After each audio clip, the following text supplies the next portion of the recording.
大家好，我係電經茶道館嘅創辦人，我叫 Justin。細個嘅時候，其實如果講到夢想咧，自己就冇乜特別太大話想做啲乜嘢啊，有啲咩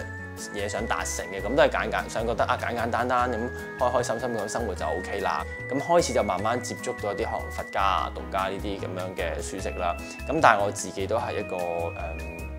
即係除咗睇書之外咧，都中意一啲比較畫面靚嘅意境，覺得有陣時睇書都有啲悶嘅。咁開始就慢慢接觸到知道原來茶道同埋佛家、道家嗰啲就都有好多唔同嘅關聯。咁慢慢亦都因為咁咧，就開始踏上即係由學飲茶啦，跟住到追求茶道啦。咁然之後喺呢方面慢慢咁樣再精進，咁希望可以即係作為一個提升到自己心靈一個安頓之所嘅境界。咁如果講到依家嘅夢想同埋目標咧，咁之前就係會係想開間茶道館啦，或者俾人哋坐低好輕鬆飲茶，即係作為一個休息嘅地方啦。咁依家就算係叫做開咗啦。咁其實如果講到開呢一間即係茶館或者做緊我依家嘅目標嘅困難咧，因為都係試業緊嘅階段，咁都好彩啦，喺呢段期間暫時都未遇到太大嘅困難。咁但係當初開嘅時候都有一定嘅擔憂同埋考量嘅，畢竟喺澳門飲茶嘅人其實比較少，即係尤其是好似我呢啲咁嘅即係年紀嘅人啦。咁亦都相信大家亦都會知道澳門依家開咗嘅 cafe 就有好多係啦。咁呢個其一本身可能已經少人接觸，咁另外就係大家都可能留意到呢一度嘅坐嘅方式係大家即係席地而坐，坐日式嘅榻榻米咁樣。咁呢一樣嘢其實都係比較少，咁所以當初其實都會有啲擔憂到底啲人接唔接受呢一樣嘢啊？或者會唔會覺得又要除鞋又要着襪好麻煩喎咁樣？即係當初都有擔心過呢啲嘅問題嘅。咁但係就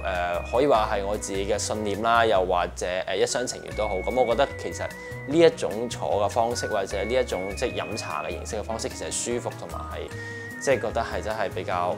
relax 一啲嘅，比起同一般可能係 cafe 就咁純粹齋坐凳啊，或者飲茶會有啲唔同。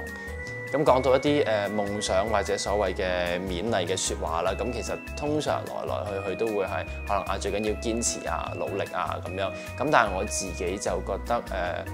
堅持之前嘅第一步就係真係要夠膽去行動咯。咁因為即係夢想好多人都會講，或者要追夢。咁但係其實我自己嘅感受或者我身邊嘅人睇到咧，其實真係大家會行出第一步嘅動力咧，其實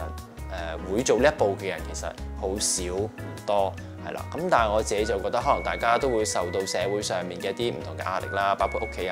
或者可能身邊嘅一啲長輩俾嘅一啲評論，又或者覺得你應該點樣做，覺得可能講到夢想追夢係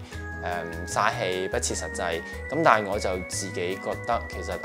叫做人一世物一世，咁其實想做啲乜嘢就應該去做啦，只要唔係話傷害到人哋或者可能加重到屋企嘅人嘅負擔。咁其實我自己就覺得應該嘗試去追隨嘅，因為開唔開心就只有自己先知嘅啫。